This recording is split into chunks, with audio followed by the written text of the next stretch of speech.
High, hello বন্ধুরা, কেমন আছো বলো? আশা করছি তোমরা খুব ভালো আছো। দিবা ফানি লাইফস্টাইলে তোমাদেরকে স্বাগত বন্ধুরা। আবার আরেকটা চলে এলাম নতুন একটা ভিডিও নিয়ে। এই ভিডিওটা যে কি পরিস্থিতির মধ্যে আমি পড়েছি সেই নিয়ে আজকে আমার এই ভিডিওটা আমি করছি, বুঝলে? সেই পরিস্থিতিটা কি আজকে তোমার সেটা বলবো। এই দেখো হচ্ছে জামাই বাবু, আমার জামাই বাবু, বুঝতে পেরেছো? এই জামাই বাবু এমন অবস্থা হয়ে গেছে, তাকে খাইয়ে দিতে হচ্ছে, বুঝলে? এখন বুঝলে একটা সমস্যার মধ্যে পড়া হয়েছে।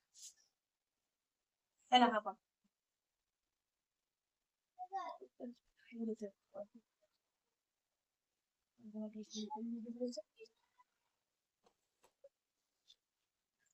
তো দেখলে এই মানুষটাকে আমার উঠতেও পারছে না, বুঝতেও পারছে না, কোনো কিছুই করতে পারছে না। একে খাইয়ে দিতে হচ্ছে, আর তোমরা বলছো দিদি ভাই লাইফে আসছো না কেন বিকেল বেলা? আরে এত পরিস্থিতির মধ্যে কি করে লাইফে আসবে বলো বন্ধুরা? দেখো মানুষটা বলো, একটা পশ্চিম মেদিনীপুর নাকি এমন একটা জায়গা আছে, সেখানে নাকি লোকের কান ফুটো করে ওষুধ বেঁধে দেয়। সেই নাকি ওষুধ নাকি এত জাগ্রত, এই যে এই মানুষটা ভালো করে উঠতে বসতে পারে না, তাকে নাকি দাঁড় করিয়ে হাঁটাবে। তোমরা বলো এটা কখনো সম্ভব?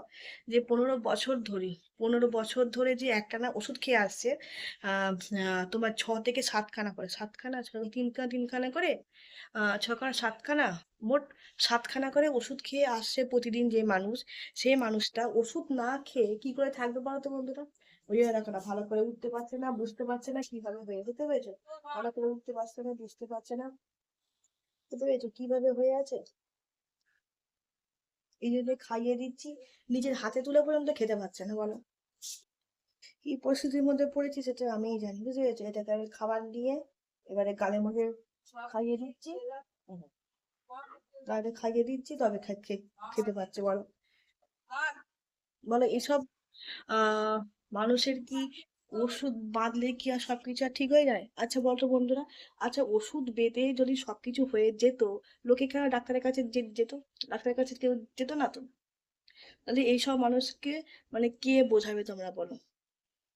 আমাদের বাড়ি হচ্ছে এমন পরিস্থিতি, সেসব মানুষকে কে বোঝাবে? ওনার বউ আছে, ওনার বউ ভাবছে যে যে কানের মধ্যে সুতো বেঁধে দিলে নাকি উম, যে মানুষটা হাঁটতে চলতে ভালোভাবে পারে না, ওষুধের দ্বারা সে হাঁটতে চলতে পারে, সে ওষুধ ছাড়া কি করে তুমি হাঁটাচলা করবে তুমি বলো? করতে পারবে কি? আমার তো মনে হয় না করতে পারবে। আর এখন এমন অবস্থা হয়ে গেছে, এই দেখো বিছনা, দেখতে পেয়েছে বিছনা, এই বিছনা থেকে উঠে দাঁড়ানো তার ক্ষমতা নেই, তাকে উঠে দাঁড় করে দিচ্ছি, আবার সে শুয়ে পড়ছে। এখন মানে একটু এই দেখো, দেখতে পেয়েছি বলে না, তোমার যে ওষুধ দিয়েছে দেখো, দেখতে পেয়েছো খানের মধ্যে কিরকম দেখতে, এই দেখো, দেখতে পেয়েছো ওষুধ বেঁধে দিয়েছে। এই প্যারালাইসিস দেখতে পেয়েছো, প্যারালাইসিস, এই প্যারালাইসিস মানুষ তুমি কি করে করবে বলো তো?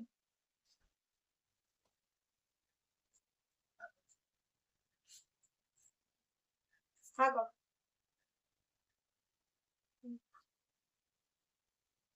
সোজা হয়ে বসো।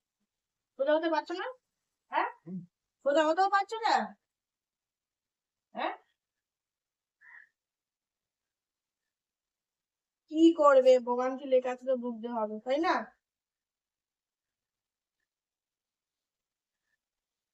না না, আর দুগাল আছে না।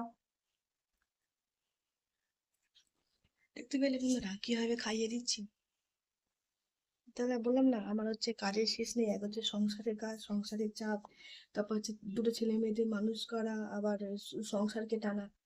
বলো আমি কোন পরিস্থিতির মধ্যে আছি তোমরা বুঝতেই পারছো, বুঝতে পারছো? কি করবো দেখি, এইভাবে কতদিন টানা যায়? একটা অসুস্থ মানুষকে কিভাবে কতদিন কি টানা যায়? দেখি যতদিন শরীরের মধ্যে তাকাত আছে, ক্ষমতা আছে, চেষ্টা করি সেবা করে যাই, দেখি কি হয়। চলো বন্ধুরা, আজকের ব্লগটা আজকে এই পর্যন্ত। টাটা।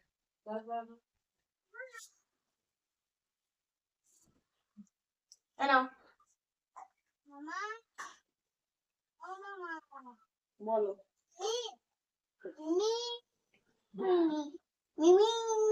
কি হয়েছে?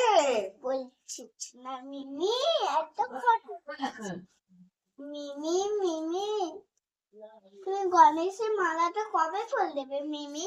আরে আজকেই করে দেবো, হ্যাঁ করো। কে মিমি খাচ্ছি মিমি তু দাও না মিমি মিমি মিমি মিমি মিমি মিমি নামো। মিমি মিমি ঠিক আছে তো, পেট ভরেছে?